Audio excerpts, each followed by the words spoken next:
present the President of the Republic of the Philippines, His Excellency Ferdinand Romualdez Marcos Jr.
Sa ABS, mga analyst, mga ano yun.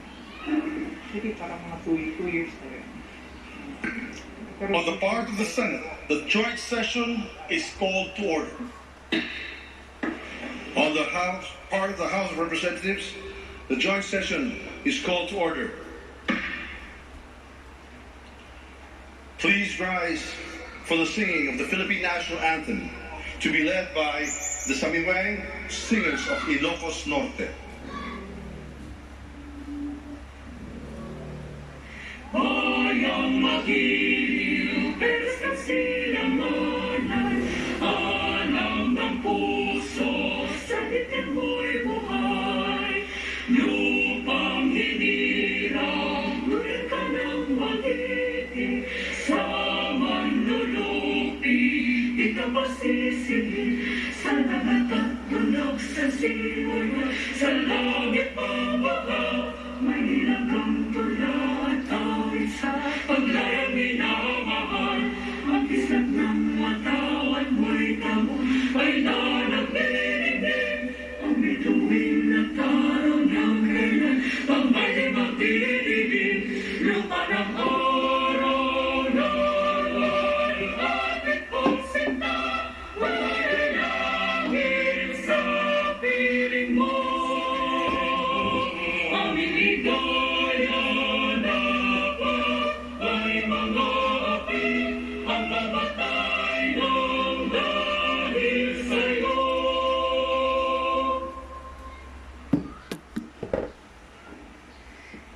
Please remain standing for the nation's prayer. Aming manlilikha, tagapagbigay buhay at liwanag ng sangkatauhan. Salamat po sa iyong pagtangkilig at paggabay sa bansang Pilipinas. Salamat po sa kalayaang magtipon tulad ngayon ayon sa talaga ng aming saligang batas.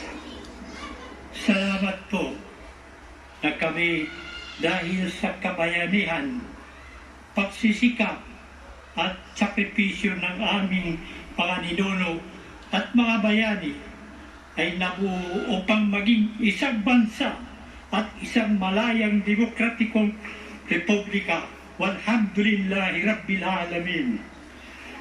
Pagpalain niyo po ang aming pagtitipon ngayon upang aming dinggin, liwanagan at suriin ang kalagayan ng bayan, ang state of the nation. At upang italaga sa inyong gabay at tangkilik ang mga magiging hakbangin ng pamahalaan sa pangunguna ng aming Pangulo, Ferdinand Romualdez Marcos Jr. Biyayaan niyo po kami, mga mamamayan at mga namumuno, ng patuloy at tumitibay na pagkakaisa, pagtutulungan at pagmamahalan bilang pagsunod sa inyong mabuti at magandang kalooban. Kasihan niyo po ang aming Pangulo at ang pangkat ng kanyang mga tagapangasiwa, ang aming mga mambabatas, ang aming mga hukom, at ang mga tagapagpairal ng katarungan, ng dalisay at ibayong kaliwanagan, karunungan, katwiran, at katapatan sa kanilang banal na tungkulin. Patuloy niyo kaming tutulungan At akahalin kaming lahat na mga mamamayan at mga pinuno tungo sa dakilang pagkakaisa na magbubunga ng ibayong kapayapaan, kaayusan, kaunlaran, kasaganaan, at kasiyahan ng lipunang Pilipino. Magpatuloy po tayo sa personal na panalangin. Mangyari ng bawat isa ay tahimik na manawagan sa may kapal.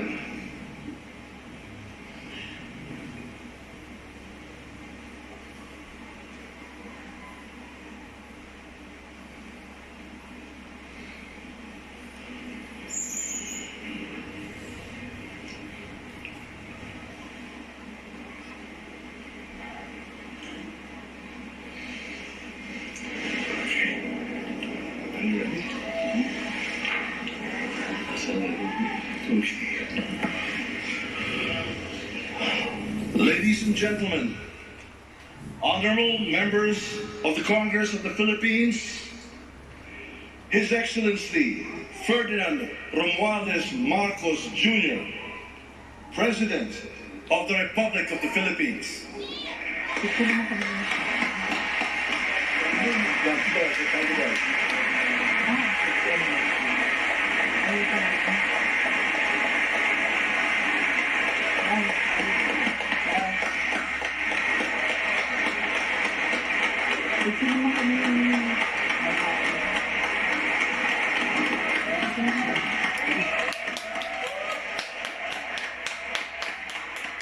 God bless our new president.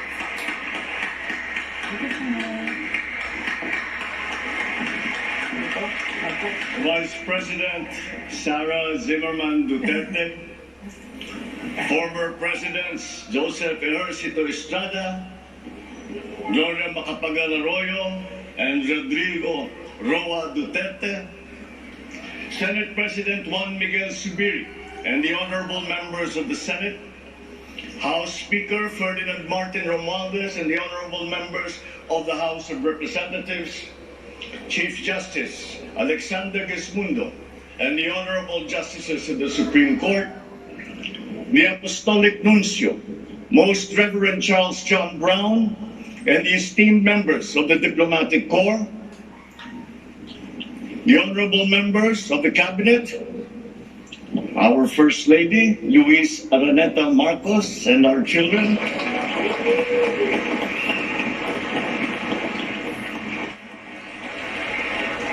distinguished guests, ang mga minamahal kong mga kababayan, ladies and gentlemen, magandang hapon po sa inyong lahat. I come before you today to address you as it is my duty as President of the Republic. We live in difficult times, brought about by some forces of our own making, but certainly also by forces that are beyond our control. But we have, and we will continue to find solutions and these are some of them. In terms of the economy, we will implement a sound fiscal management. Tax administration reforms will be in place to increase revenue collection. Expenditure priorities will be realigned and spending efficiency will be improved to immediately address the economic scarring arising from the effects of COVID-19 and also to prepare for future shocks. Productivity-enhancing investments will be promoted. Our country must become an investment destination, capitalizing on the corporate recovery and tax incentives for enterprises with the CREATE law and the economic liberalization laws such as the Public Service Act and the Foreign Investments Act. Ecozones will be fully supported to bring in strategic industries such as those engaged in high-tech manufacturing, health and medical care, and all emerging technologies. This is also seen to facilitate economic growth outside of Metro Manila. Our tax system will be adjusted in order to catch up with the rapid developments of the digital economy, including the imposition of value-added tax on digital service providers. The initial revenue impact will be around 11.7 billion pesos in 2023 alone. Tax compliance procedures will be simplified to promote ease of paying taxes. We will pursue measures to determine possible undervaluation and or trade misinvoicing of imported goods. Through information and communications technology, the Bureau of Customs will promote streamlined processes. Disbursements for 2022 to 2023 will be maintained at above 20% of gross domestic product, or 4.955 trillion pesos and 5.086 trillion pesos respectively, to ensure continuous implementation of priority programs. Disbursement will further increase over the medium term from 5.402 trillion pesos, or 20.7% of our GDP in 2024, to 7.712 trillion pesos, or 20.6% of GDP in 2028. The medium-term fiscal strategy of this administration seeks to attain short-term macro-fiscal stability while remaining supportive of the country's economic recovery and to promote medium-term fiscal sustainability. Furthermore, and more importantly, fiscal policy aims to bring together the national government's resources so that these are mobilized and utilized in order to gain the maximum benefit and the high multiplier effects for our economy. Measurable medium-term macroeconomic and fiscal objectives include the following headline numbers. These are based on forecasts that are consistent with the guiding principles of coherence of strategies, policy discipline, and fiscal sustainability. 6.5 to 7.5% real gross domestic product growth in 2022. 6.5 to 8% real GDP growth annually between 2023 and 2028. 9% or single-digit poverty rate by 2028. 3% national government deficit to GDP ratio by 2028. Less than 60% national government debt to GDP ratio by 2025. At least $4,256 income per capita and the attainment of upper middle income status by 2024. The aforementioned headline goals summarize the objectives of this medium-term fiscal strategy being submitted to Congress for its adoption and concurrence to the concurrent resolution by the Senate and House of Representatives. Once adopted, the MTFF will become an anchor for the annual spending and financing plan of the national government and Congress when preparing the annual budget and undertaking related appropriation activities. It is therefore a forward-looking document that extends beyond the traditional 3-year horizon to reach 6 years, coinciding with the 6-year coverage of the Philippine Development Plan 2023 to 2028. The MTFF also promotes transparency and credible commitment to pursue the indicated socio-macroeconomic goals that optimize the government budget.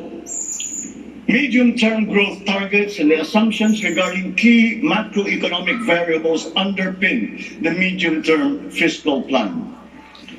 The recent past and the COVID-19 pandemic has beset the macroeconomic environment with challenges and a series of external shocks. Inflation has accelerated in recent months due largely to significant increases in international prices of oil and other key commodities. Still, the economic growth momentum remains firm, as demonstrated by the strong 2022 first quarter GDP growth at 8.3%.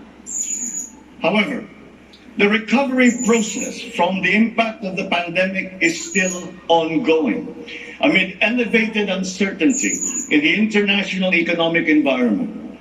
Revisions in the macroeconomic assumptions incorporate these challenges and most recent economic developments, leading to upward adjustments in the following: inflation rate for 2022 to 2023, foreign exchange rate for 2023 to 2025, and goods and services imports growth for 2022.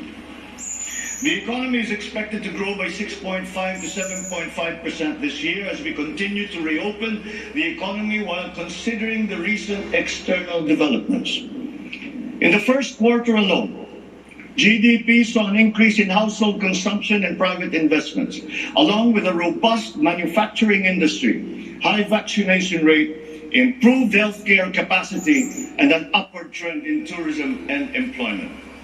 This is expected to continue for the rest of the year. The strong economic growth is projected to be sustained and expanded further to 6.5 to 8% from 2023 until 2028. The average inflation for 2022 is projected to range from 4.5 to 5.5%. Following the uptick in fuel and food prices as a result of the ongoing Russia-Ukraine conflict and the disrupted supply chains. It is slightly adjusted to 2.5 to 4.5% in 2023 and is seen to return to the target range of 2.0 to 4.0% by 2024 until 2028. Dubai crude oil price is expected to settle at 90 to 110 US dollars per barrel in 2022, 80 to 100 US dollars per barrel in 2023, and 70 to 90 US dollars per barrel from 2024 onwards, as oil supply is expected to catch up and stabilize over the medium term.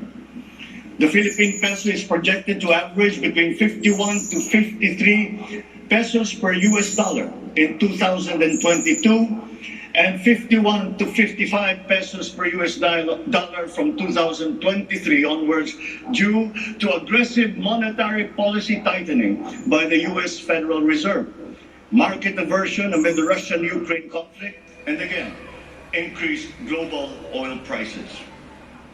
Lastly, exports of goods are expected to grow by 7% in 2022 and 6% from 2023 to 2028. On the other hand, imports of goods are projected to grow by 18% in 2022, 6% in 2023, and 8% from 2024 to 2028. I have instructed the NEDA to coordinate with other agencies and work on the Philippine Development Plan for 2023 to 28 and to submit to me the complete blueprint and progress of its implementation not later than year-end. One of the main drivers of our push for growth and employment will be in the agricultural sector. With regard to food supply, we are confronted by a two-pronged problem: that which will hit us in the short term and that which will hit us in the long term. Tayo ay nahaharap sa mga problema kagyat nating mararamdaman at mga hamong pangmatagalan. Ang mga suliraning agarang mararamdaman ng ating mga kababayan ay ang posibilidad ng tuloy-tuloy na pagsipa ng presyo ng pagkain at kakulangan sa supply ng ating pagkain.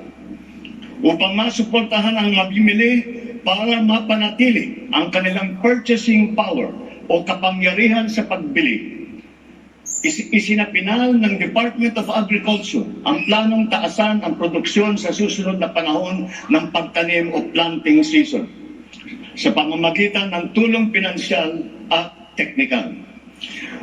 Magbibigay tayo ng pautan habang mas ilalapit natin sa sektor ng agrikultura ang hindi gaanong mahal na farm inputs na bibilhin na ng bulto ng gobyerno.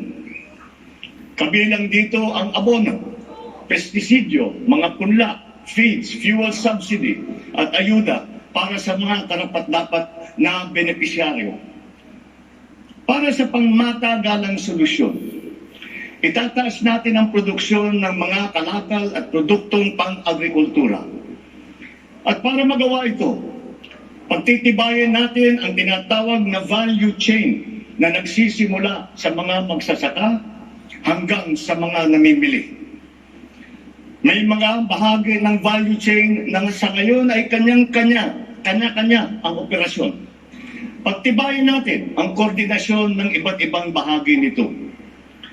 Ang pagsasaliksik para sa mga makabagong paraan at ng pagtatanim at pag-aalaga ng hayop ay masusing gagabayan ng Department of Agriculture. Ang produksyon ng farm inputs o mga kakailanganin ng mga magsasaka sa pagpapalago ng kanilang sakahan ay ating iaayon sa mga hamong dala ng climate change at global warming. Mahigpit na pagsusuri ang gagawin ng ating mga eksperto tungo dito. Ang mga pautang at financial assistance sa mga magbubukid at mangingisda ay magiging institusyon at patakaran ng aking administrasyon.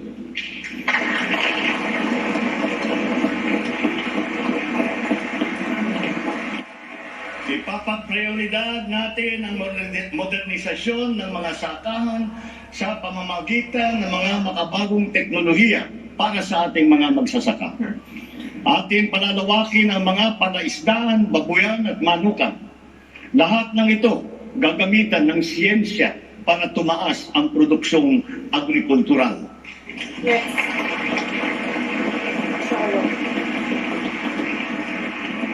Maging ang post-production at processing ay susuportahan ng pamahalaan. Gagawa tayo ng network, national network ng farm-to-market road upang mas mabilis na mailakbay ng mga magsasaka ang kanilang mga produkto sa mga pamilihan. At gagawa tayo ng mga paraan upang maramdaman ng mga mamimili ang pagluluwag ng presyo ng mga produktong pagkain sa kayang halaga, gaya ng muling pagbubuhay ng mga Kadiwa Center. Yes. Hindi ito magagawa sa isang araw. Hindi magagawa sa isang buwan o isang taon lamang. Ngunit, kailangan na natin simulaan ngayon.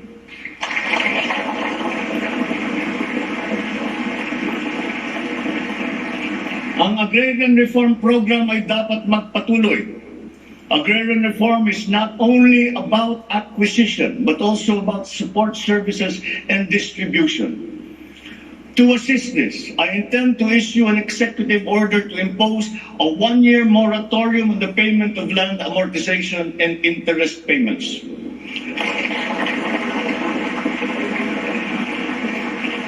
This is included in Republic Act number 11469 or the Bayanihan to Heal as One Act. A moratorium will give the farmers the ability to channel the resources in developing their farms, maximizing their capacity to produce and propel the growth of our economy.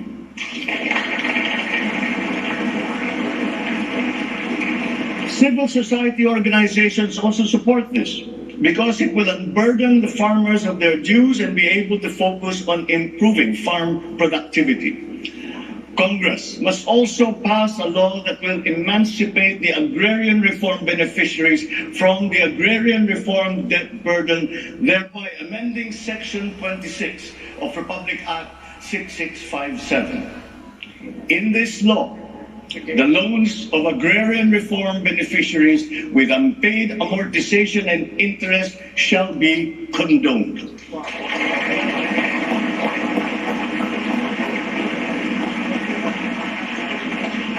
Layunin ng batas nito ay burahin ang hindi mabayarang utang ng ating mga magsasaka na benepisyaryo ng agrarian reform. Agrarian reform beneficiaries who are still to receive their awarded land under the Comprehensive Agrarian Reform Program shall receive it without any obligation to pay any amortization.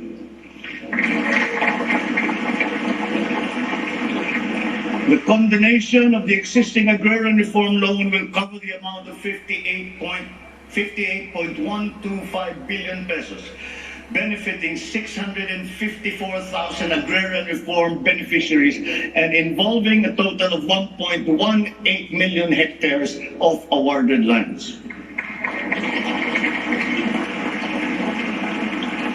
Executive Order Number 75, Series 2019 requires that all government agencies, bureaus, departments, and instrumentalities to turn over agricultural lands to qualified agrarian reform beneficiaries.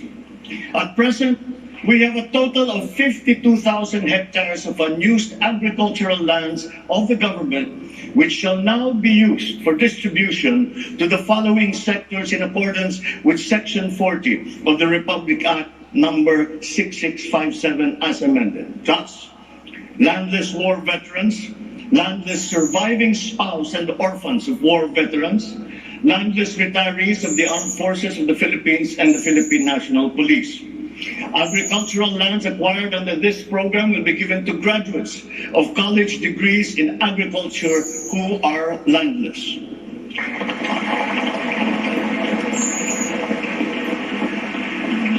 The call of the times is for the infusion of fresh and new blood in the agricultural sector. We need a new breed of farmers equipped with modern agricultural technology able to engage in sustained scientific farming that will not only increase farm yields but also resilience in the face of climate change.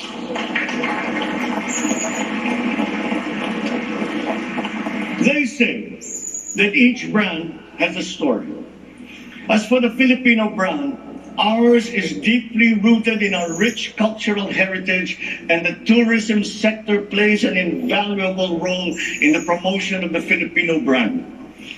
Tourism is not only an important economic development tool, but the abundance of opportunities that the sector creates in terms of regular employment and even job creation at the grassroots level is undeniable.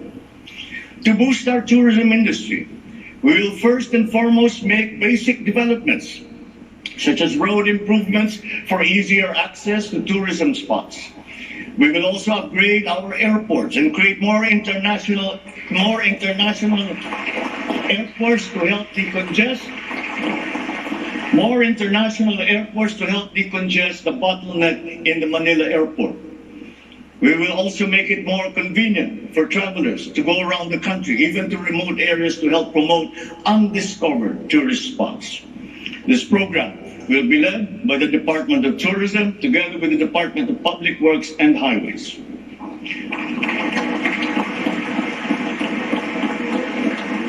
To foster the Filipino brand is to spark our sense of pride and reaffirm our strong sense of identity. It is time to welcome the rest of the world with an enhanced Filipino brand that is unique, attractive, and creative. The creativity of the Filipino is truly world-class. We excel in arts and culture, new media, live events, avenues which generate primary and downstream jobs for our creative and talented countrymen. Unfortunately, ang mga hanap buhay na ito ang unang pinadapa ng pandemya at ang pinakahuli namang makabalik sa normal. The creative industry likewise faces many challenges, including workplace conditions, working hours, intellectual property rights, and the welfare of our beloved freelancers who were left vulnerable during the height of the pandemic. We require an institutionalized creative industry that will advance the interest of its stakeholders. Sila na nagbibigay ng kaluluwa at pagkakilala sa ating pagka-Pilipino. Protektahan natin sila.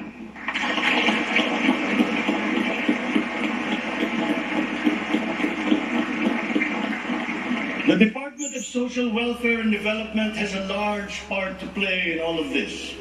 Magpapatuloy ang ating pagkalinga sa ating mga kababayan na lubos na nangangailangan. Hindi po natin sila pababayaan. Mangunguna sa pag-aagapay sa kanila ang Department of Social Welfare and Development. Utos ko sa DSWD ang mabilis na pagtugon sa pangangailangan ng mga biktima ng kalamidad at mga iba't ibang krisis. Ang mga field office nila ay inatasan na maagang maglaga ng family food packs at non-food essentials sa mga LGU bago pa man manalasa ang anumang kalamidad. Magdadagdag tayo ng mga operation center, warehouse at imbakan ng relief goods, lalo na sa mga malalayong lugar na mahirap marating. Titiyakin natin na maayos ang koordinasyon ng DSWD at Department of Human Settlements and Urban Development nang sa ganun madali ang pagpatupad ng Emergency Shelter Assistance Program para sa mga biktima ng kahit anong kalamidad.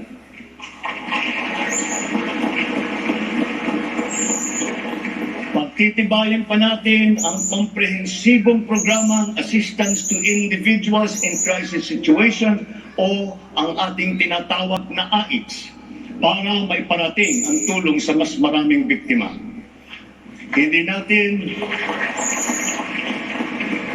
natin papahirapan ang mga biktima ng krisis na dudulog sa ahensya.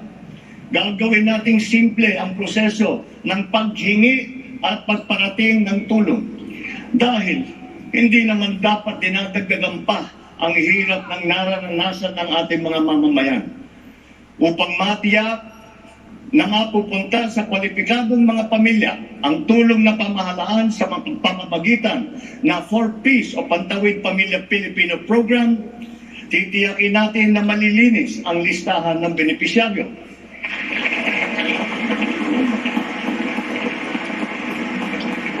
Higit na sa 1 milyong pangalan na ang nakapag-graduate na sa listahan. At nagagalak akong mabatid na sila ay nakakatayo na sa kanilang sariling paa.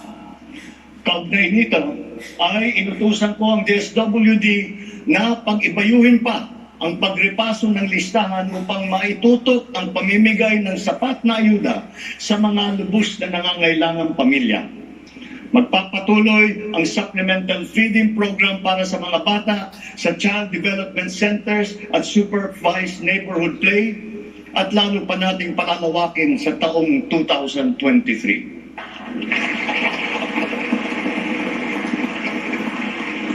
Hindi rin natin nakakalimutan ang mga solo parents at mga nanay na naiwalay sa kanilang mga mister dahil sa karahasan. Pagtitibayin natin ang programa sa violence against women and their children. Kabilang na ang counseling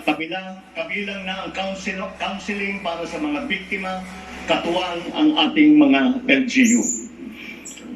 Tiyakin natin na sapat ang pondo sa halos 70 residential care centers at 7 non-residential care centers para sa vulnerable sectors at persons with disabilities na sumisilong dito.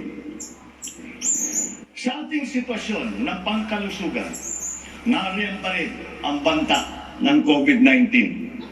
Lalo't may mga natidiscovering bagong variant ng coronavirus. Pero hindi na natin kakayanin ang isa pang lockdown. Wala na tayong gagawing lockdown.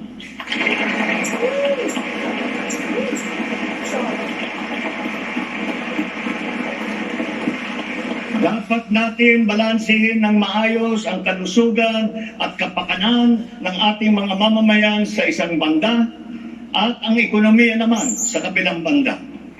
Nakikipagtulungan ang iba't ibang ahensya ng pamahalaan sa pag-monitor sa mga COVID-19 hospital admission upang makatiyak tayo na may sapat na kapasidad ang ating healthcare system at maiwasan ang pagsipa ng bilang ng nagkakasakit. Patuloy din ang ating vaccine booster rollout para sa ating pangkalahatang depensa.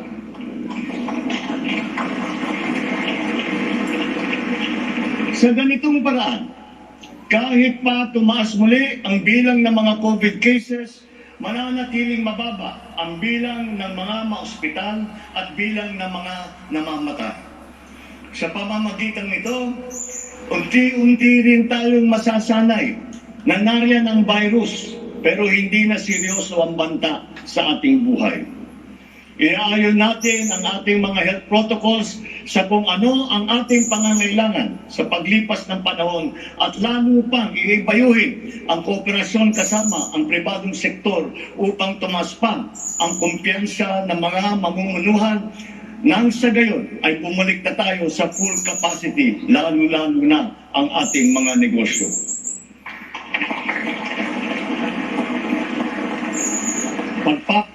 Pagbubutihan pa natin ang pagpapakalat ng tamang impormasyon ukol sa COVID, kasama ang kahalagahan ng bakuna.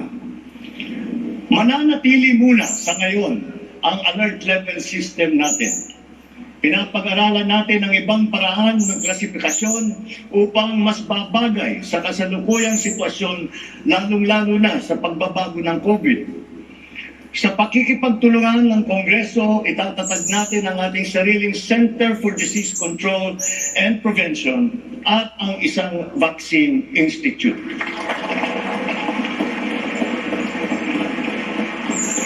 Magtatayo tayo ng dagdag ng mga health center at ospital. But beyond the issues that the pandemic has brought, the need for a stronger healthcare system is self-evident.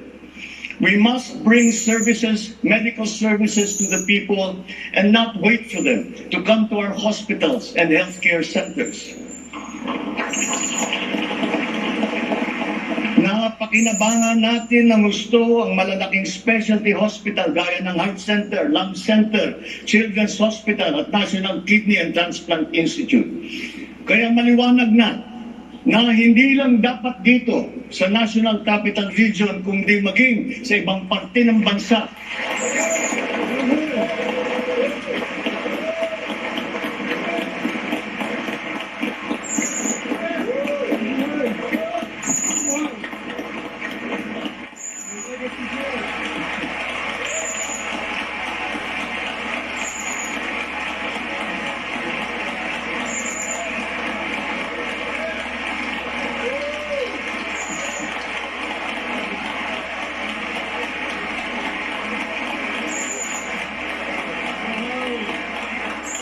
Maliwanag na hindi lamang dapat dito lamang sa National Capital Region kundi maging sa ibang parte ng bansa, kailangan magdagdag ng ganitong uri ng mga pagamutan. Bukod dito, upang mailapit natin ang healthcare system sa taong bayan, nang hindi sila kailangan pumunta sa sentro ng kanilang bayan, lalawigan o region, ay maglalagay tayo ng mga clinic, mga RHU, na pupuntahan ng mga doktor, nurse, midwife, medtech, 1 beses, 2 beses sa 1 linggo. Nang sa ganun, magiging mas madali sa may karamdaman na magpapagamot nang hindi na kailangan magbiyahe ng malayo.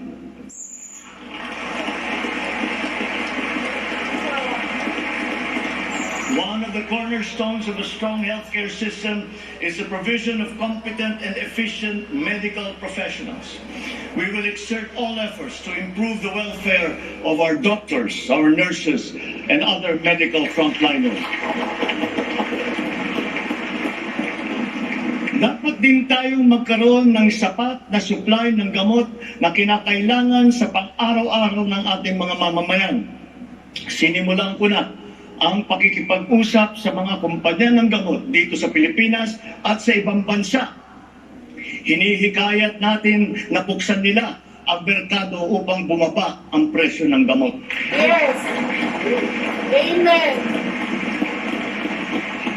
Halimbawa, kung mas marami ang mas murang generic o hindi branded na gamot sa merkado, mas bababa rin ang presyo dahil sa kompetisyon. Ang Department of Trade and Industry ay nakikipag-usap sa mga interesadong manufacturer ng generic drugs na papasok sa ating bansa. Yes. Inuutusan ko naman ang Philippine Competition Commission na pantay-pantay dapat at walang kartel sa hanay ng mga pharmaceutical companies.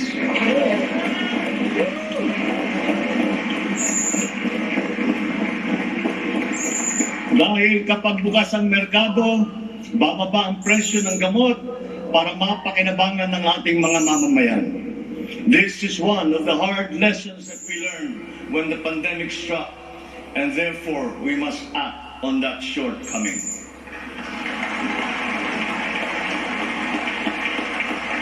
In the educational sector, I believe it is time for our children to return to full face-to-face classes once again.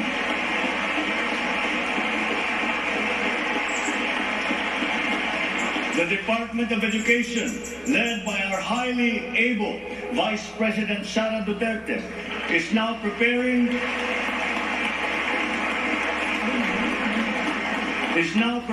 for its implementation in the upcoming school year, with utmost consideration for the safety of students as we are still in the middle of the COVID-19 pandemic. We must ensure that our classrooms are safe for teachers, for students, and the entire academic community when they return to face-to-face classes. We continue to encourage everyone to get their booster shots in preparation for the resumption of in-person classes. This is one of the reasons I have directed the Department of Health and the Department of Interior and Local Government to undertake another rollout of booster shots.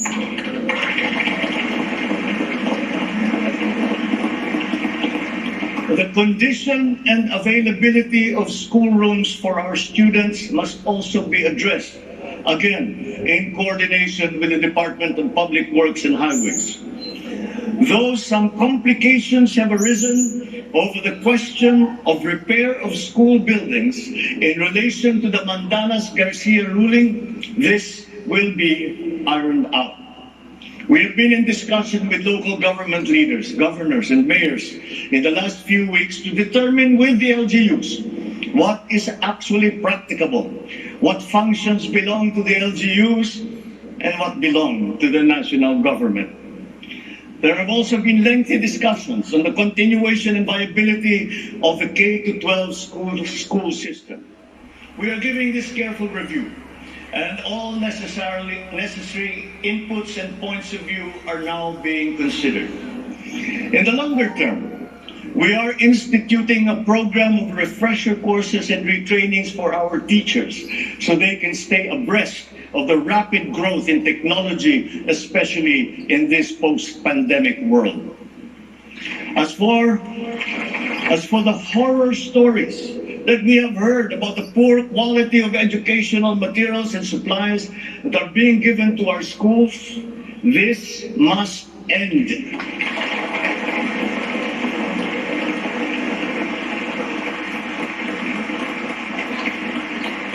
Our children must always be equipped with the best that we can provide. Ang edukasyon ay ang tangi nating pamana sa ating mga anak na hindi mawawaldas. Kaya anumang gastusin sa kanilang pag-aaral ay hindi tayo nagtitipid. Hindi rin tayo nagtatapon. And once again, I am not talking about history or what is being taught. I am talking about materials that are necessary for effective teaching in this day and age. Children now need connectivity to the internet. They need devices to use. They need computers, educational tools.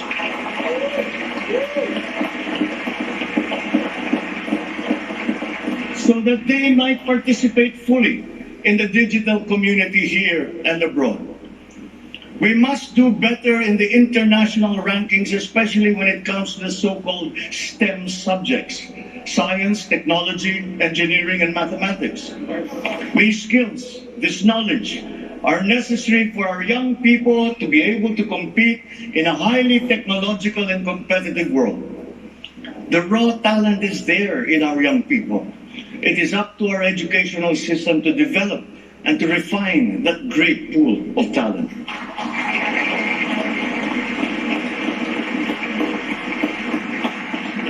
Foreign employers have always favored Filipino employees because of our command of the English language. This is an advantage that we must continue to enjoy. The internet has now become the global marketplace, not only for goods, services, but also for ideas, even extending to our own personal interactions. And the language of the internet, for better or for worse, is English. Therefore, the question of our medium of instruction must be continuously re-examined to maintain that advantage that we have established as an English-speaking people. Yes. Correct. On a related subject, we are entering an age of exponential adoption of technology. It is the fourth industrial revolution. This will be characterized by the infusion of technology into almost every facet of our lives. Breakthrough technologies in the areas of quantum computing, artificial intelligence, nanotechnologies, the Internet of Things, robotics, self-driving electric vehicles, 3D printing, virtual and augmented realities, among others, that will radically transform the way business is done. The scale and the speed at which these innovations are introduced universally into our everyday lives and activities is unprecedented in our recorded history. We cannot stand idly by. The mission of our Department of Information and Communications Technology is to identify and utilize these innovations to improve governance. It has the daunting task now of transforming our government into an agile bureaucracy that is responsive to the needs of the public. Provide good and solid data to ensure informed decision-making, as well as allow secure and seamless access to public services. The voluminous records stored in the government warehouses and archives have to be digitized. Those that are already stored in various inventories of data should be harmonized and shared across departments and agencies. Needless to say, these have to be kept in large data centers that are secure yet accessible. The national ID will play an important part in this digital transformation.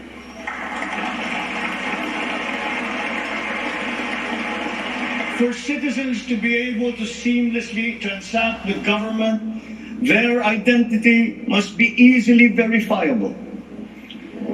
We expect to issue 30 million physical IDs and 20 million digital IDs by the end of this year. The target is to accomplish the issuance of about 92 million IDs by the middle of next year. As the world moves into rapid digitalization, the digital divide will become more pronounced. The depth and breadth at which these technologies will be transformative in our lives is fully expected. This will open new opportunities for the creation of wealth, but will also likely create inequalities. Hence, universal connectivity will be a vital component in order to ensure that no citizen is left behind.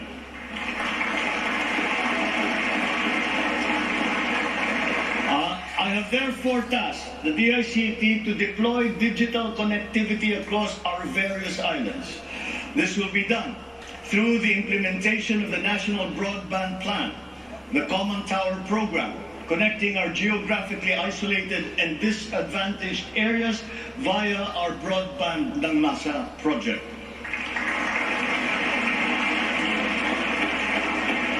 All relevant modes of digital transport should be utilized. These may be through a combination of terrestrial or submarine fiber optics, wireless, and even satellite technology. As our Public Service Act has opened the doors and removed the restrictions on foreign investment, we foresee an increase in direct investment of overseas players.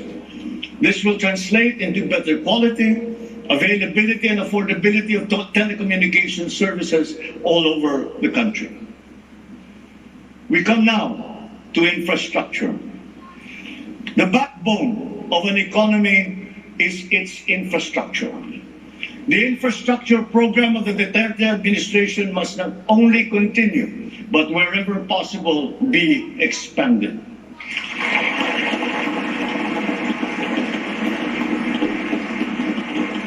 We shall confidently build on this firm foundation established by my predecessor, as it is in building an edifice.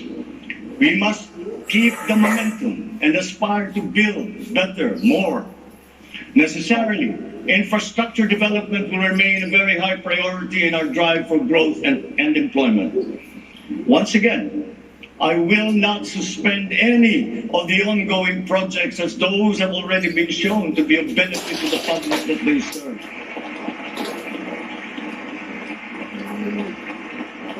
We will continue to study the proposals that have been made. Infrastructure development spending will be sustained at 5 to 6% of GDP. The planned expansion of infrastructure projects, I believe, would be possible if we continue to encourage the participation of the private sector in the development of our programs. Public-private partnerships, or PPPs, hold great potential for that expansion, for infrastructure development, and for innovation. Our infrastructure development is of primary importance, as it is a necessary element to improve many other sectors, to include agriculture, tourism, general economic activity, and even to governance. It is my belief also that we have missed some great opportunities to develop our rail transport system. It is clear in my mind that railways offer great potential, as it continues to be the cheapest way of transporting goods and passengers. We can build upon already existing lines by modernizing these old railway systems. There are dozens of railway projects on the ground, above the ground, below ground, not just in Manila, but in other regions, at various stages of implementation and with a combined cost of 1.9 trillion pesos. This administration is committed to finish building the current portfolio of investments, approved railway projects such as the North-South Commuter Railway System, the 33-kilometer Metro Manila Subway Project, the 147-kilometer North-South Commuter Railway System, the 12-kilometer LRT1 Cavite Extension, the 23-kilometer MRT7, and the common station that will connect LRT1, MRT3, and MRT7. And beyond NCR, larger scale railway systems like the 102-kilometer Mindanao Railway Project,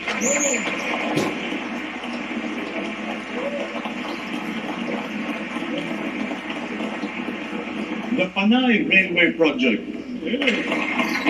and the Cebu Railway System will be integrated as a vital part of our transport and communication systems. We will also continue to improve our roads and transportation systems in key cities throughout the country through various projects, such as the Cebu Bus Rapid Transit, Davao High Priority Bus System, Ilocos Norte Transportation Hub, the El Nido Transport Terminal.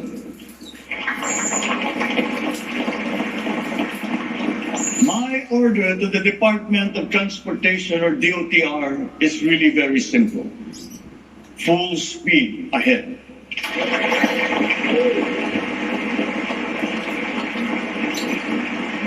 Improving our railway system, along with modernizing existing airports and seaports, will maximize our strategic location in the Pacific and connect our many islands. A key sector in our transformation plans is that of energy. Another fundamental requirement for growth and increased employment will be the availability of cheap, reliable energy. This even comes under the category of ease of doing business. If we are to attract investors, both local and foreign, to set up shop here in the Philippines. At present, our demand for energy far exceeds our reliable supply. We must increase the level of energy production. We must look at every possible option that would be appropriate for the Philippine situation. There is some room to expand our present power supply through existing power sources, but this is only to a very limited extent. We must build new power plants.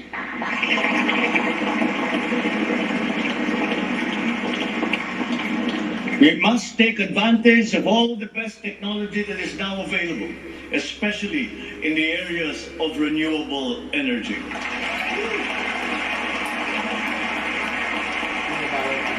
Our search for new power sources should always be with an eye to improving the mix of the energy supply between traditional and renewable sources. The technology on renewable energy is progressing rapidly, and many of these technologies are appropriate for the Philippines. We have already begun windmill power. We are now expanding very quickly our solar power production. For both offshore and onshore wind turbines, for example, the World Bank has calculated that there is a potential for 255 gigawatts by the year of 2030. Solar power has steadily increased its efficiency in converting sunlight to electrical power, which is particularly attractive for the Philippines. Because unlike wind power, solar power is practical almost everywhere in the Philippines all year round.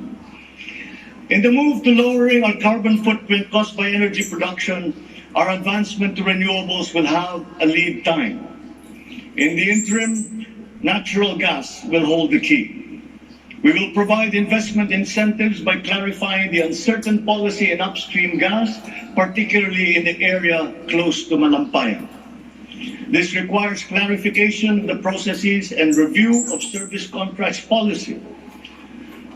I believe that it is time also to re-examine our strategy towards building nuclear power plants in the Philippines.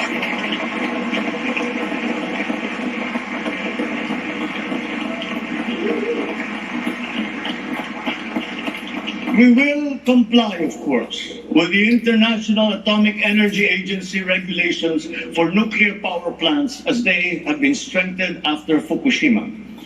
In the area of nuclear power, there have been new technologies developed that allow smaller scale modular nuclear plants and other derivations thereof.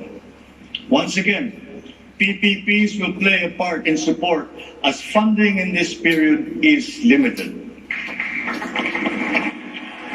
Furthermore, we must examine the entire system of transmission and distribution for the purpose of finding ways to lower the price of energy to the consumer and to industry. We must expand the network of our transmission lines while examining schemes to improve the operation of our electrical cooperatives. All this in aid of reducing energy costs, especially but not limited to households. All this impetus for development and growth we undertake within the context of accelerating climate change and extreme weather conditions. Though we are a minor contributor to climate change globally, we have the unfortunate distinction of being one of the most vulnerable countries to the effects of climate change. For the welfare of our people, it is incumbent upon us to alleviate the effects of that vulnerability. The use of renewable energy is at the top of our climate agenda. We will increase our use of renewable energy sources such as hydropower, geothermal power, solar, and wind. Geographically, we are a disaster-prone country. Capacity building for our natural disaster resiliency is therefore a must. Investment in science and technology is imperative to enable us to have accurate weather forecasts and on-time disaster alerts. Studies show that already now many areas in the Philippines are at high risk from the rise in sea levels brought about by the increase in global temperature. We must adapt to this phenomenon with disaster-proof planning for our communities. We will also look into the precarious fresh water supply situation in the country, especially in our urban areas. Many of our water supply systems date back to the 1950s, and they must now be rehabilitated and improved. I've instructed the DNR, together with the DPWH, to explore possible partnerships with the private sector to address this crucial situation. The Philippines has excellent laws on the environment, but we have to guarantee that these laws are properly enforced. And this will require a great deal of coordination and cooperation between concerned government agencies and private stakeholders. Companies who exploit our natural resources must follow the law. We all have the responsibility to preserve this earth, for we are but custodians, and we will pass on this great treasure to future generations.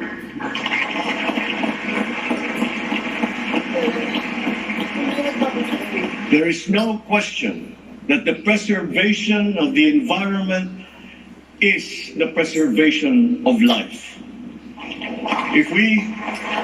If we cannot mitigate climate change, all our plans for the economy, all our plans for our future will be for naught.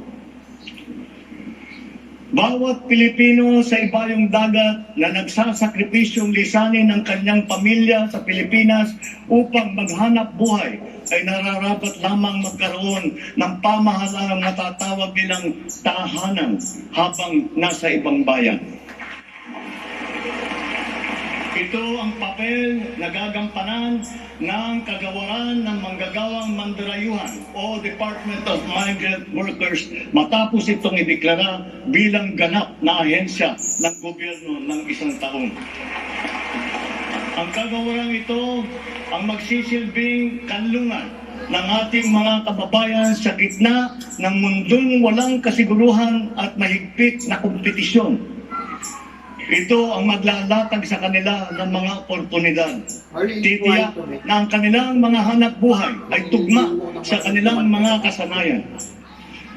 Maninigurong akma ang sahod at maayos ang kalagayan sa kanilang mga kumpanya at mga ngalaga sa kanilang mga pamilya habang sila ay nasa malayo. Gagawin natin ito sa pamamagitan ng pag-aalis ng red tape sa sistema ng pagsusulong ng digital empowerment. We shall automate the verification of contracts and issue secure overseas employment certifications that you can keep on your smartphone. I call on the Department of Migrant Workers and the DICT to make this a top priority. Tinatawagan ko rin ang Department of Foreign Affairs na makipagtulungan sa Department of Migrant Workers na tiyakin ang lahat ng mga diplomatic posts ay tutulong na agaran maibalik sa trabaho ang mga ating mga overseas Filipino workers na nawalan ng hanap buhay nitong nakalipas na ilang taon. Mula sa 3 buwan ay gagawin na lang nating 3 linggo para sa isang dayuhang employer na iproseso ang mga papeles ng Pilipinas ng Pilipinong nais nitong kunin bilang empleyado. Aatasan din natin ang kagawaran ng gawing simple ang komplikadong handbook ng mga tuntunin at regulasyon para sa mga OFW. Nang sa gayon ay maging malwan ang mga transaksyon may kinalaman sa kanilang pangingibang bansa. Mula sa handbook na may 240 seksyon ay gagawin nating pamphlet na lamang na hindi hihigit sa 100 pahina. Mahirap na nga ang buhay. Kaya naman, ayaw pa natin makitang lalo pang nahihirapan ang ating mga manggagawang mandarayuhan sa pagtupad sa kanilang mga pangarap. Para sa mga kababayan nating naiipit sa kaguluhan, inaabuso at nanganganib ang buhay, ikinagagalak kong sa ilalim ng aking pamumuno ay ilulunsad natin ang One Repatriation Command Center o ORCC. Ilalaan natin ang isang social media platform ng Department of Migrant Workers at ang hotline upang matulungan agad at maligtas sila mula sa mas higit na kapahamakan. Pag mainit naman, Noon, nangungutang pa ang isang ina ng bawat OFW upang sumakay ng barko para pumunta sa Maynila at mangatok sa iba't ibang ahensya para mapauwi ang anak na inaapi. Ngayon, kami na ang tatawag sa mga magulang ng OFW para sabihin sa kanila ang petsa kung kailan nila mayayakap at makakapiling ang kanilang mga anak.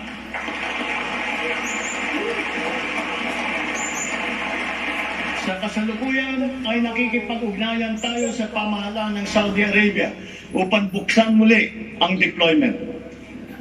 Kaya natin at gagawin natin ang makipagnegosasyon na mabigyan ang ating mga kababayan doon ng tamang pasahod at mapangalagaan ang kanilang karapatan at kapakanan.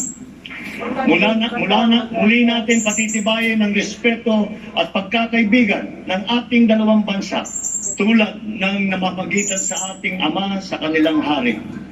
Sa mga susunod na buwan ay magtutungo si Secretary Susan Ople sa Saudi Arabia upang tiyakin na may sapat na puwersang magsisiguro na mabubuksan muli ang empleo sa bansa at para maisulong ang ating kampanya laban sa human trafficking. Ngayon, para naman sa mga anak na naiwan sa Pilipinas, titiyakin ng Department of Migrant Workers sa pamamagitan ng OWA na sila ay maipapasok sa magagandang paaralan, magtuturo sa kanila ng financial literacy, mental wellness, sports, sining, kultura. Ito ay mangyayari sa pakikipagtulungan ng iba't ibang ahensya ng pamahalaan. Alagaan natin ang kabataang Pilipino sapagkat sila ang kinabukasan ng ating inang bayan.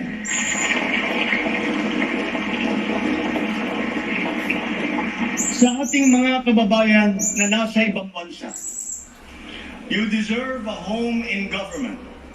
Not only for the money that you send home, but you are not cold tools of the economy. You deserve it for your sacrifices for our country and your perseverance and excellence in the global arena. You OFWs represent the fighting faith of the Filipinos as a nation and as a people. Let us transform your overseas journey into inspirational stories for all time. Thanks to you, our dear legislators, and of course to the man every OFW now refers to as their tatay, President Rodrigo Duterte. You passed the law that created this new home for our OFWs.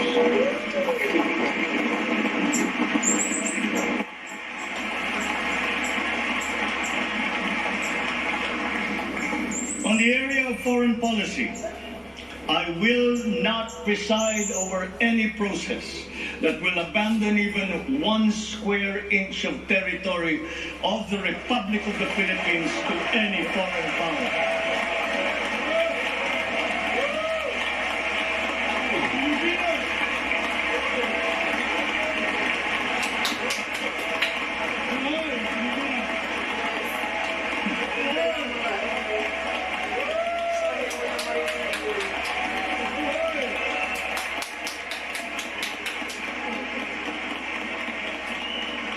With respect to our place in the community of nations, the Philippines shall continue to be a friend to all, an enemy to none. The Philippines has always been open and welcoming to all our foreign friends and visitors. That is our worldview. That is our culture. But let me be clear. We are very jealous of all that is Filipino.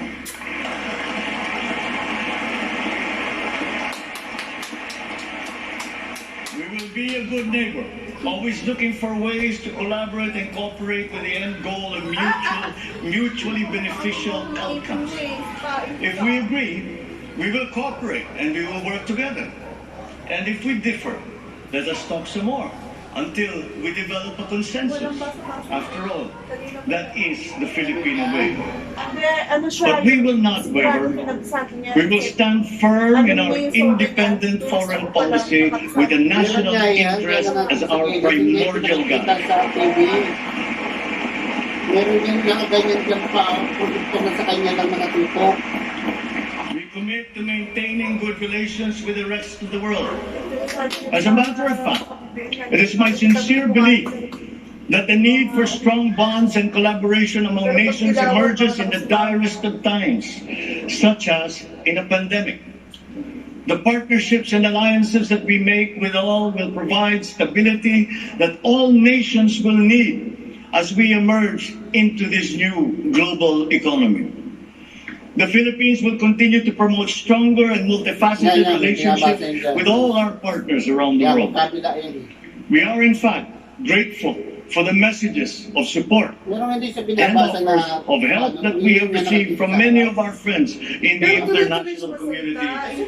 This has been communicated to us through the different envoys and ambassadors here in the Philippines. Such strong relationships can only be beneficial to all involved. As I am here today addressing the legislature, allow me now to propose legislation that we would like you to pass in support of these programs. 1. National Government Right-Sizing Program, a reform mechanism that seeks to enhance the government's institutional capacity to perform its mandate and to provide better services while ensuring optimal and efficient use of resources. Compared to previous government reorganization efforts, the NGRP will entail a comprehensive strategic review of the functions, operations, organization, system, and processes of the different agencies, and massive and transformational initiatives in agencies concerned, such as mergers, consolidations, splitting, transfer, and even the abolition of some offices. The right-sizing efforts will also involve the conduct of a comprehensive strategic review of functions, programs, and projects that will cut across various agencies. Number 2, a budget modernization bill. This seeks to institutionalize a cash-based budgeting system under Executive Order Number 91, Series 2019, to strengthen fiscal discipline in the allocation and use of budget resources by ensuring that every peso budgeted by the government would lead to the actual delivery of programs and projects. The full implementation of the CBS is timely and vital as the government executes response and recovery plans post-pandemic. Number 3, Tax Package 3 Valuation Reform Bill. This bill provides for the establishment of real property values and valuation standards across the country, and B, the development of real property information system that provides for the database of all real property transactions and declarations in the country. Number 4, Passive Income and Financial Intermediary Taxation Act. This seeks to reform the taxation of capital income and financial services by redesigning the financial sector taxation into simpler, fairer, more efficient, and a revenue-neutral tax system. It also represents to adopt a regionally competitive tax system.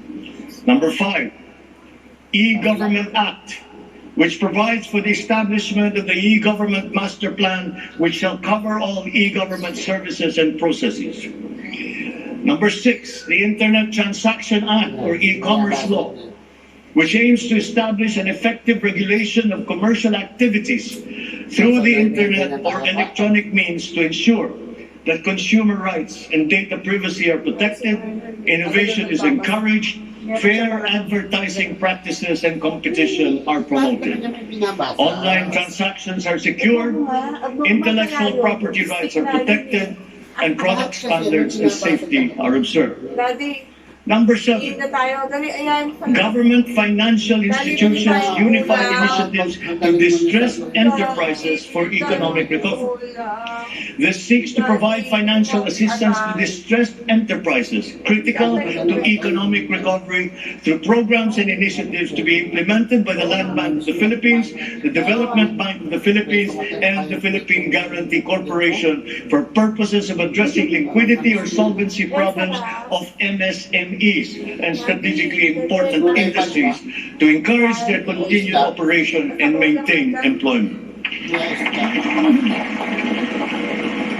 Number 8, the establishment of a medical reserve corps. Establishes a medical reserve corps under the Health and Emergency Management Bureau of the DOH. The MRC shall be composed of licensed physicians, medical students who have completed their 4 years of medical courses, graduates of medicine, registered nurses, licensed allied health professionals. Number 9, National Disease Prevention Management Authority. This bill seeks to create the Center for Disease Prevention and Control attached to the DOH. Number 10, the creation of the Virology Institute of the Philippines. This will create the Virology Science and Technology Institute of the Philippines as an attached agency of the DOST. All officers and units under the DOST with functions related to virology shall now be transferred to the Virology Institute of the Philippines. Number 11, the Department of Water Resources. This seeks to create the Department of Water Resources and adopts the integrated water resource management as the strategic framework for national water management policy making and planning. Number 12, Unified System of Separation, Retirement, and Pension. This grants a monthly disability pension in lieu of disability benefits provided under existing laws for military and uniformed personnel retired by reasons of disability. Number 13, the E-Governance Act. It promotes the use of internet and other ICT to provide opportunities for citizens. Number 14, the National Land Use Act. This will provide for a rational and holistic management and development of our country's land and water resources. Hold owners accountable for making these lands productive and sustainable. Strengthen the LGU to manage ecological balance within its jurisdiction. It also provides for land use and physical planning framework as a mechanism in determining policies and principles to implement this legislative measure. Number 15, the National Defense Act. This seeks to amend the antiquated National Defense Act of 1935 to provide for a change in the military structure of the armed forces of the Philippines that is more responsive to current and future non-conventional security threats to the country's territorial integrity and national sovereignty. Number 16, Mandatory Reserve Officers Training Corps and National Service Training Program. This seeks to reinstitute the ROTC program as a mandatory component of senior high school programs, grades 11 and 12, in all public and private tertiary level educational institutions. The aim is to motivate, train, organize, and mobilize students for national defense preparedness, including disaster preparedness and capacity building for risk-related situations. Number 17, enactment of an enabling law for the natural gas industry. This seeks to foster the development of the midstream natural gas industry in a bid to strengthen Philippine energy security by diversifying the country's primary sources of energy and promoting the role of natural gas as a complementary fuel to variable renewable energy. Number 18, amendments to the Electric Power Industry Reform Act, or EPIRA. This aims to improve the implementation of the law's provisions and enhance its effectiveness to address the high cost of electricity, alleged market pollution, and insufficient power supply. The bill seeks to restructure the Energy Regulation Commission to foster accountability and improve the Commission's government system that would ensure consumer protection and in enhancing competitive operation of the electricity market. Number 19, amendments to the Bill Operate Transfer Law. This seeks to improve the implementation of the public-private partnership program and to be able to direct the desired outputs and outcomes in line with the strategic development targets of the country. Specifically, the amendments seek to 1. Address the ambiguities in the existing law. 2. Address the bottlenecks and challenges affecting the implementation of the PPP program. And 3. Foster a more competitive and enabling environment for PPPs.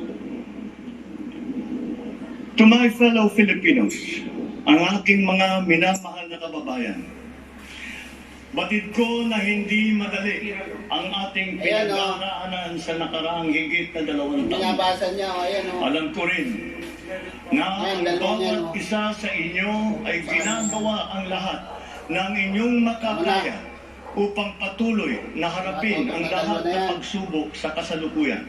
Yan yung binabasa. I do not intend to diminish the risks and the challenges that we face in this turbulent time in global history. And yet, I see sunlight filtering through these dark clouds. We have assembled the best Filipino minds to help navigate us to this global crisis that we are now facing. We will endure. Let our Filipino spirit ever remain undimmed.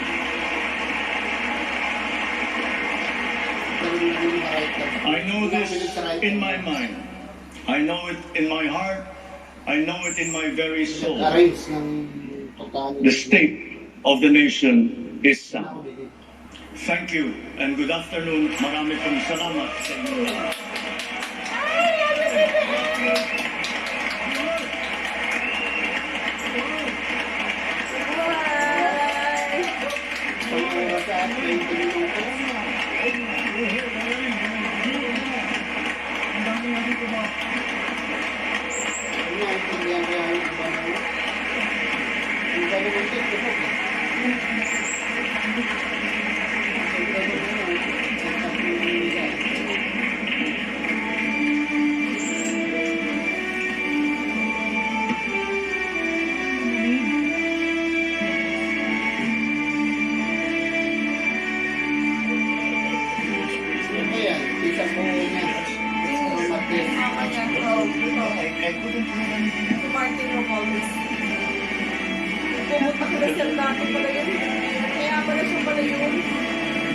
Ladies and gentlemen, on the part of the Senate, the joint session is adjourned.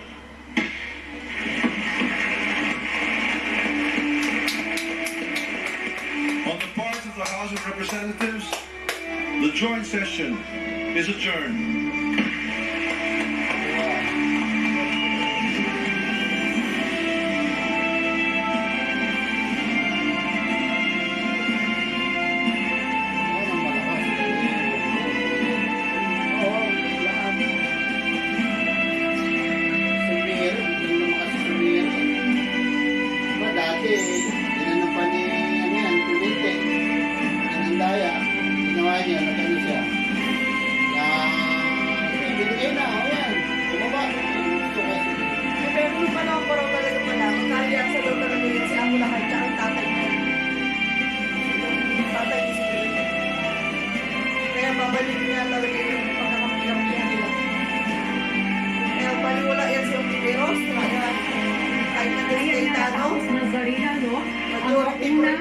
State of the Nation Address ng ating ikalabing pitong Pangulo na si naging First, Sona ng Si ating magiging Ferdinand Marcos Jr. Nagsimula ng alas 4:05, nagtapos ng alas 5, just 1 hour and 15 minutes. 1 hour and 40 minutes ang tagal at ibig sabihin nito, binalangkas niya sa simula, yung pong estado ng ating ekonomiya, yung po mga nais po niya pagdating sa mga maging investment destination ng ating bansa, ma-liberalize ang ating ekonomiya, magkaroon ng mas mataas na technology pagdating sa manufacturing at mga emerging technologies. Marami din siya nabanggit po sa tax system na kailangan ma-adjust, at yung pong pagpapromote ng mga medium-term fiscal stability goals din po ng ating mga pamahalaan. So tumutok siya sa ekonomiya, yung increase ng revenue collection, maging investment destination ng Pilipinas. Nabanggit din ng Pangulong Marcos Jr. ang streamlined processes, lalo na sa Bureau of Customs. Kanya rin tinalakay ang midterm fiscal plan na nasang mag-aakong sa ekonomiya ng bayan. Mga kababayan ay nabanggit din ng Pangulong Marcos na magbigay ng financial and technical support sa mga magsasaka, pagtibahin ang value chain mula sa mga magsasaka hanggang sa mga consumers, mga mamimili. Okay, so binagit niya rin, yung mahalaga yung research sa bagong uri ng pagtatanim at pag-aalaga ng tayo. Yes, opo. At pautang din siyempre po para sa ating mga magsasaka, para sila'y makasulong pagdating po sa mga farm implements, pagdating sa pestisidyo, yung mga abono, bili, lahat po ng ginagamit para po sa pagtataguyod ng kanilang pagsasaka. lalo na yung paggamit ng mga makabagong teknolohiya sa pagsasaka, yung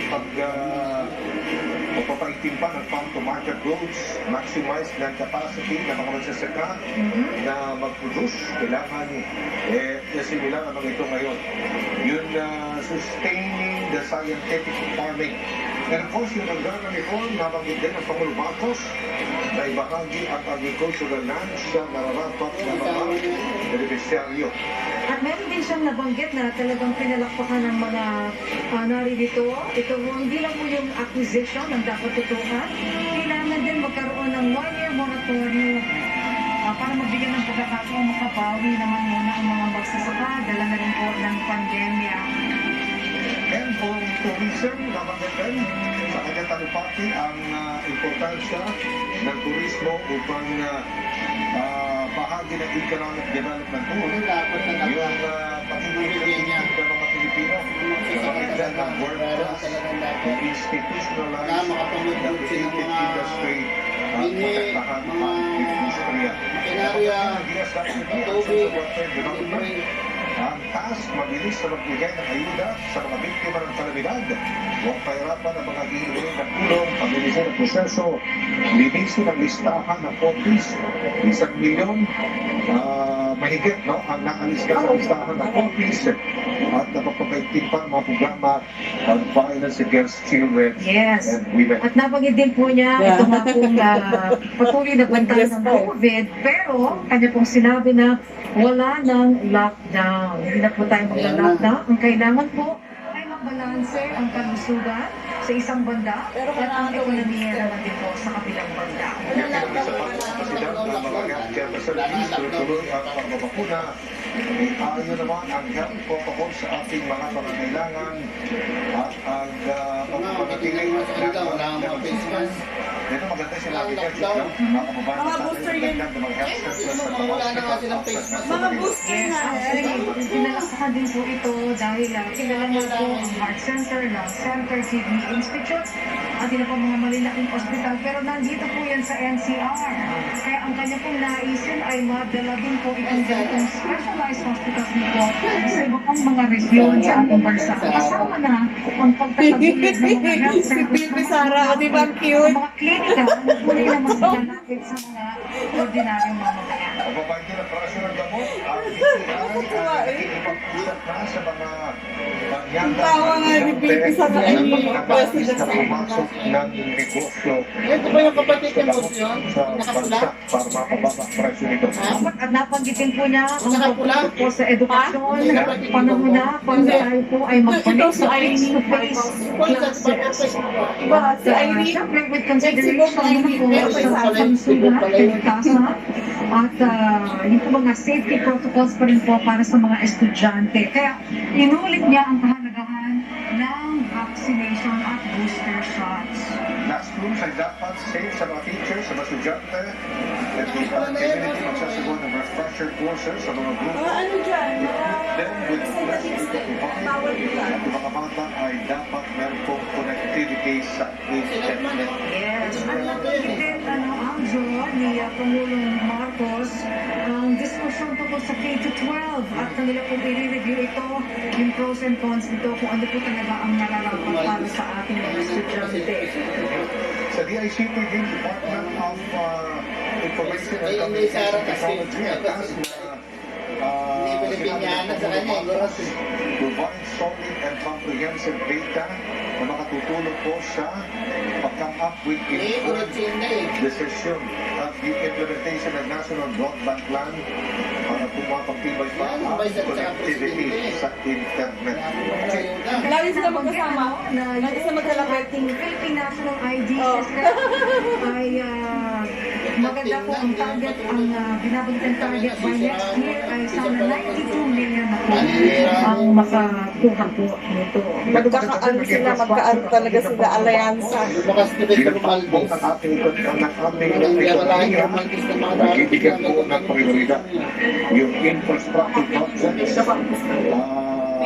Yan po ay naisahan. Actually, tutuloy lang yan na Paulo Pacos. Naisahan na ng Pangulo Duterte. Pag-modernize ng mga railway systems, karamihan sa mga projects nito ay nasa labas ng Metro Manila. Kasi yung lumang sistema na napaguna na at i-rehabilitate at buhayin, medyo aabot lang po sa 1.9 trillion pesos, pero he is committed to develop the railway system.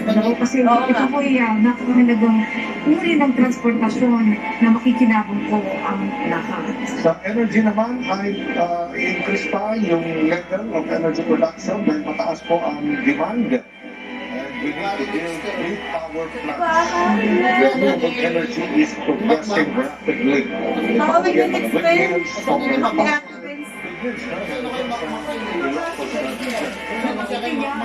Yung mixed energy supply, i-mix po yung traditional at ang renewable energy sources. No? So, dyan na po yung windmill power, offshore and onshore wind turbines. Of course, ang solar power, tayo sa Pilipinas, talagang we have solar power available to us all year round. Plus yung natural gas pa rin na meron din tayo sa Bakit din Pangulo Marcos ang pag-provide ng business incentives, nuclear power plant. It is time to look into this. No? Lower the price of energy by examining the transmission and the distribution of energy. Sa disaster naman, alam naman natin, ang Pilipinas ay talagang taon ay binabagyo. So we need accurate forecast. Importante yan sa pagpaplano ng ating mga strategies. Nabanggit po ni Pangulo na tayo po isang maliit na contributor lamang sa climate change. Tayo naman po ay madalas na nakakaramdam ng epekto po nito. No? So we are a disaster-prone country. We need investments in science and technology. We need to adapt to the situation. Yung fresh water supply ay kailangan din ma-rehabilitate. Kaya kanya pong in-instruct ang DNR at DPWH para ma-address po ang sitwasyon na ito. Mabagitan ang natural resources ng bansa, ang mga abuso sa natural resources ay dapat pinag-importante na bayanin ang ating bansa, kapag bayanin mga OFW nasa likod yung uniforme. Kaya nga, parating sa tatay dito. Sa titiyak na mga sa ng ating mga OFW, tulungan ang mga OFWs natin na nawalan ng trabaho dahil pa rin sa pandemic. Yes, binanggit niya ang Department of Foreign Affairs to na mga diplomatic posts na maibalik ang mga Pinoy sa kanilang mga trabaho, lalo na po yung mga nawalan ng trabaho ng panahon ng pandemya. Yung tinapakatagal na hinihintay sa pag-proseso ng mga OFWs natin ay kung maaaring mapaikli mula sa Ano yan? Dalawa sila lagi na sa ano na Sa paligid. Bubuksan pa sa mga OFW. Oo nga. Iba't ibang pag-usap din ng Pilipinas sa Saudi Arabia. Ang gobyerno ng Saudi Arabia sa ang deployment at mapapatuloy ang pangilaban sa human trafficking. Sa foreign policy naman, pinakinggan ng Pangulong Marcos. Dapat na nagahigpit ang security niya kasi tingnan mo yung sa nangyari sa Prime Minister ng Japan.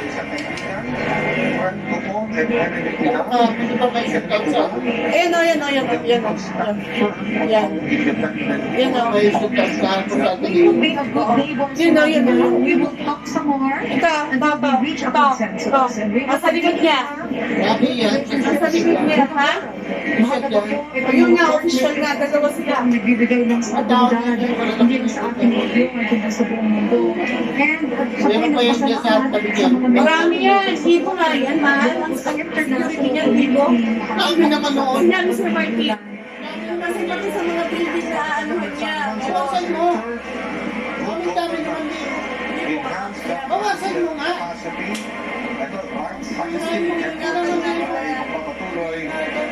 Lahat sa mga building na presidente. Ay, di mo rin. Talagang natin ang business. Yes. Ang dalawa ng face pilabi ang kanilang kasalanan. Kasi karbo ng face niya. Si Apo na kayo. Kaya nga, makibata sa mga Si Apo na kayo. ROTC program at yung amendment ng EPIRA i-address yung high cost of electricity. Yes, marami po yung internet transaction law, yung consumer rights, para magandaan.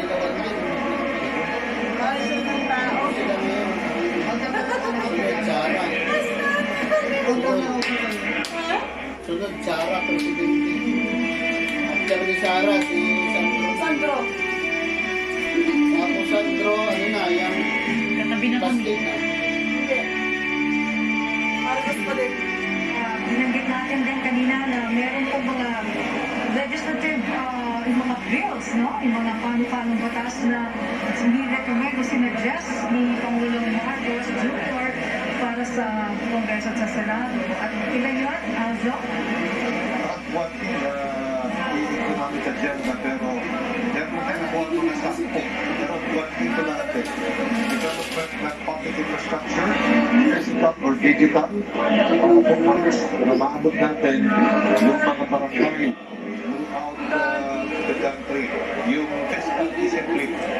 Fiscal discipline, efficient and equitable collection of taxes, taxes and targeted spending para i-manage natin yung utang natin and narrow the budget deficit, yung transparent and efficient government service and policies para malimit po yung opportunities for corruption, yung plan for digital Philippines para po sa isang mabilis na reliable and affordable na internet connection, yung energy security, siyempre, i-boost local power generation capacity, yung future ready ng Filipino youth para pag-provide kandisyan de kalidad na edukasyon, face-to-face classes, itutuloy na po yan at making healthcare more affordable. Yan. And of course, yung food security at ang pagpapababa pa ng cost of food by increasing agricultural productivity at yung pag-push pa na ng fisheries sector. Isa pa sa mga nabanggit na paano batas na nais na inyasahan o maipasa ng Kongreso at Senado, ito pong medical reserve corps, no? Para sa mga medical students, nurses, doctors, and other medical practitioners. Isa pong National Disease Prevention Authority. Ito po yung Center for Disease Control na nais din po niyang ma-create. Nabanggit mo kanina, Algae and Virology Institute of the Philippines. Isa pong Department of Water Resources din para sa ating pong mas strategic na paggamit at pagkukuhanan po ng tubig. Kasama na rin po dyan yung National Land Use Act. Ito po yung Rational Holistic Management of Land and Water Resources. Nabanggit din niya ang National Defense Act. Dahil medyo antiquated na po yung ating batas siguro dito noong 1935 pa. Ito po ay nais na maamyendahan para maging mas responsive sa kasalukuyang panahon. Ito po isa yung mandatory ROTC. Ito ba'y nag-ROTC? Binilat din kami sa araw ng 2 taon. Ito po ay nais na maipasa para po sa mga senior high school students. Mag-train ang mga estudyante, mag-motivate, at magkaroon po ng capacity building sa kanilang kasanayan. Another law that we would like to be passed is an enabling law for the natural gas industry para po ma-strengthen ang diversity po natin sa enerhiya. Pag-aamyenda ng ERTIRA. Ayan, ito po ay kanyang gusto para ma-address ang high cost of electricity at para po maprotektahan din ang mga consumers sa tumataas na presyo ng elektrisidad. And one more thing that's important, yung po pag-aamyenda rin sa Build, Operate, and Transfer Law para po mas maging environment-friendly ang public-private partnership. Ayan po ang nabanggit ng mga panukawang batas na mag-understanding sa law ni Pangulong Marcos at sa kanya pong Sona. Yan po na ang pinakauling kaganapan mula dito sa Congress. Balik po na dyan sa studio. Maraming salamat sa inyo dyan, Aljo at Angeli. Alam mo bang, Zarina, na 1 hour and 12 minutes din tumagal yung kauna-unahang State of the Nation address si Pangulong Ferdinand Marcos Jr. At alam mo bang umani ng 88 na palakpak ha? Kasi binibilang yung palakpak sa tuwing ating Sona. Every year, yeah. Oo, 84 ay 88. Kung simula sa pagpasok niya. Pero sumatotal ay 84 daw doon na sa speech, speech proper o Sona proper niya. At yung mga standing ovation na yan ay doon. Standing ovation niya ay doon sa tinatalakay niya yung healthcare at pinakamahabang standing ovation yon at ang foreign policy. Yeah, correct. Nakikita natin unang-una yun sa healthcare. So lahat sila nagpalakpakan, nakita natin sa monitor natin dito at nagtayuan yung ating mga magbabatas and even yung other guests dahil nga po yung ating Pangulo ay plano at porsigido magsagawa o magtayo ng iba't ibang ospital. Specialty hospital ito hindi to basta-basta lang na may level yan although hindi ako sure kung ano yung mataas, level 1, level 2, level 3 but then specialty hospital pag sinabi natin katulad dito ng Philippine Heart Center, East Avenue, Lung Center, and National Kidney, So yung ating Pangulo porsigido dahil yung ating mga kababayan hindi na pupunta dito po sa Maynila, makikipagsapalaran para po sa ibang bansa. Correct. Yung mga ibang bayan din, nangingibang bansa pa para lang makapagpagamot, makapagpa-opera. Although yung ating mga kababayan, for sure, hindi lang sila nagtayuan sa kanilang mga tahanan, kundi nagpalakpakan. Dahil napakarami po nating mga kababayan ang nangangailangan ng tulong medikal. And aside from hospital or healthcare, itong ating Pangulo ay nagpursigido din na magkaroon ng murang gamot. Actually, yun yung talagang tingin ko tumimo to doon sa ating mga kababayan dahil sinasabi nga na pantay-pantay lahat dapat ng mga pharmaceutical companies, walang monopolyo sa gamot para naman mas marami yung mga generic drugs sa merkado at may access sa murang gamot yung ating mga kababayan. Okay, napakarami nabanggit na mga puntos ng ating Pangulong Ferdinand Marcos Jr. At babalikan na natin natin, si former Finance Secretary Roberto De Ocampo. Via Zoom pa rin po yan upang alamin natin ano yung kanyang assessment. Secretary, ano po ang inyong assessment? I'm sure nakikinig po kayo dyan kahit kayo nasa labas ng bansa. Secretary. Napaka-komprehensibo ang State of the Nation na ginawa ng ating Pangulo at halos lahat departamento sa pamahalaan ay inisa-isa niya. Okay, At guys. binigyan niya Thanks for watching kumbaga, the first Sona of our action ang kailangan gawin. PBBM. Tinignan mo sa